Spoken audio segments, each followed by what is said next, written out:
स्थान उत्तर भारत का एक गुप्त ईसाई कॉन्वेंट, सन 1966 से वर्तमान तक। सन 1966 भारत का एक ईसाई convent, Saint Joseph of night. ठंडी रात थी, बारिश हो रही थी। एक नन, सिस्टर अगाथा, हाथ में क्रॉस लिए गिरजाघर की वेदी के सामने बैठी थी। उसके होंठ हिल रहे थे, लेकिन आवाज नहीं निकल रही थी। उसके चारों ओर मोमबत्तियां बुझ रही थीं, एक एक कर। तभी पीछे से एक साया उभरा, लंबा, काला, इंसानी आकृति जैसा। लेकिन चेहरा नहीं था, सिर्फ दो जलती हुई आंखें। सिस्टर अगाथा ने अपने दिल से किताब लगाई और कांपती आवाज में कहा, मैंने उसे छुपा दिया है, लेकिन वो तुम्हारे अंदर है, माफ करना प्रभु। तभी गिरजाघर की दीवारें कांपने लगी, सीलिंग क्रॉस उल्टा लटक गया और अगाथा चीख मारते हुए गायब हो गई। सिर्फ एक चीज बची, दीवार पर खून से लिखा वाक्य, मैं लौटूंगा अगली माह के माध्यम से। 2023 दिल्ली विश्वविद्यालय की एक होनहार रिसर्च स्कॉलर एलिना मौर्या को एक दुर्लभ लैटिन दस्तावेज मिलता है। विषय था भारत में बंद किए गए ईसाई कॉन्वेंट्स और उनका शैतानी संबंध।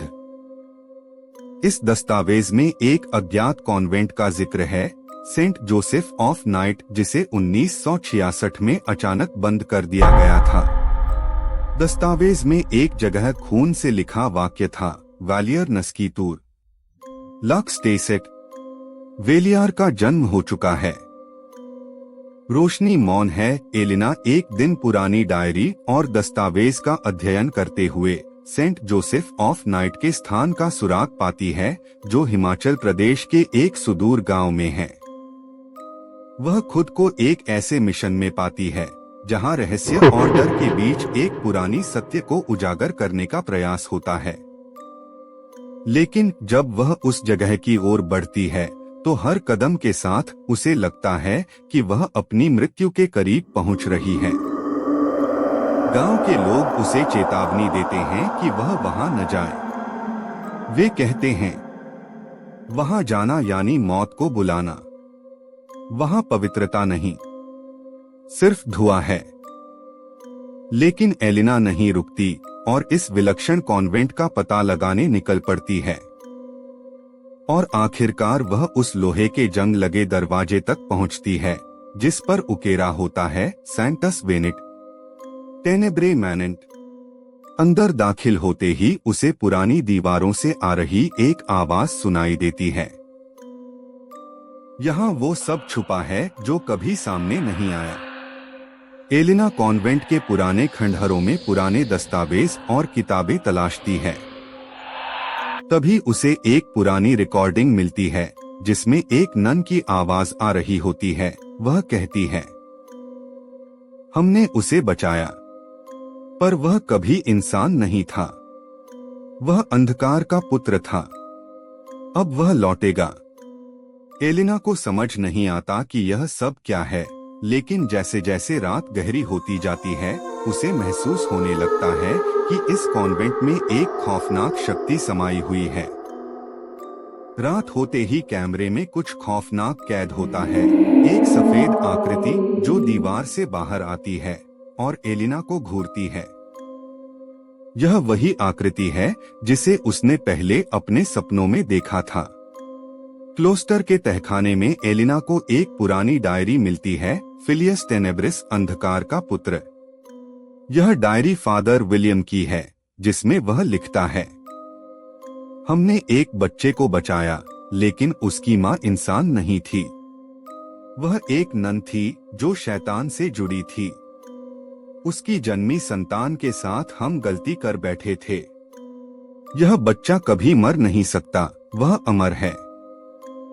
एलिना को अचानक एक चौंकाने वाला खुलासा होता है। दस्तावेजों में उसकी अपनी मां का नाम मिलता है। वह वही सिस्टर अगाथा है जो इस कॉन्वेंट में लापता हुई थी।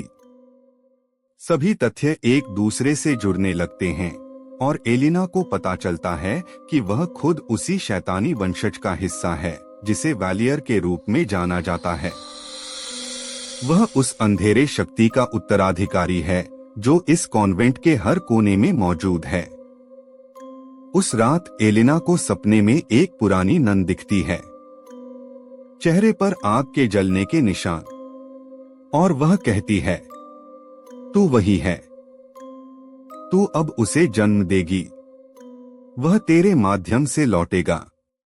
एलिना जागती है और खुद को अजनबी महसूस करती है। उसके शरीर में कुछ अजीब बदलाव आ रहे होते हैं, जैसे वह किसी और के शरीर में आ गई हो। उसका दिल तेज तेज धड़कता है और कुछ खतरे की आहट उसे महसूस होती है। एलिना कॉन्वेंट के प्रार्थना कक्ष में पहुंचती है, लेकिन जैसे ही वह अंदर जाती है, चारों ओर से अजीब सी आवाजें आने लगती हैं। दीवारों से चीखें, रोने की आवाजें, और फिर एक गहरी पुरुषीय आवाज, अब तेरा समय आ गया है, तू वही है जिसे मैंने खोजा है। कक्ष में पड़ी हर मोमबत्ती बुझ जाती है और वातावरण घना हो जाता है। एलिना महसूस करती है कि वह अब अकेली नहीं है। एलिना कमरे के एक कोने में रखे आईने में अपनी छवि देखती है। उसके सामने वही चेहरा दिखता है जो उसने पहले कभी नहीं देखा था। वह घबराती है और अचानक आईने में एक दूसरी आकृति दिखाई देती है जो मुस्कुराती है। उस आकृति के चेहरे पर जले हुए निशान होते हैं। यह वही चेहरा है जो सिस्टर अगाथा का था। कॉन्फ्रंटेशन की रात वैलियर का असली रूप उभरता है।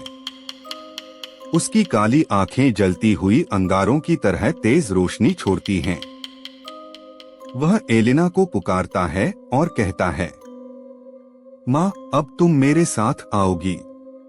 यह वह समय था जब एलिना को एहसास हुआ कि वह अपनी माँ और अपने अंधकार का उत्तराधिकारी बन चुकी थी। उसने डर से कहा, मैं तुमसे नहीं डरती। एलिना आखिरकार उस पुराने गिरजाघर में जाती है जहाँ सिस्टर अगाथा ने अपनी आखिरी प्रार्थना की थी।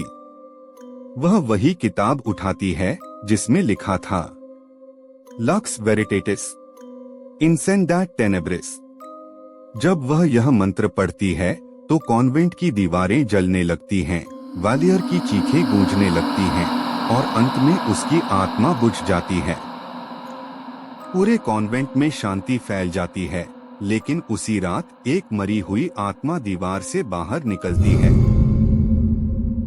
सिस्टर अगाथा का चेहरा, जो अब मुस्कुरा रहा है, यह सब संकेत देता है कि डर और अंधकार का उत्तराधिकारी हमेशा जीवित रहेगा।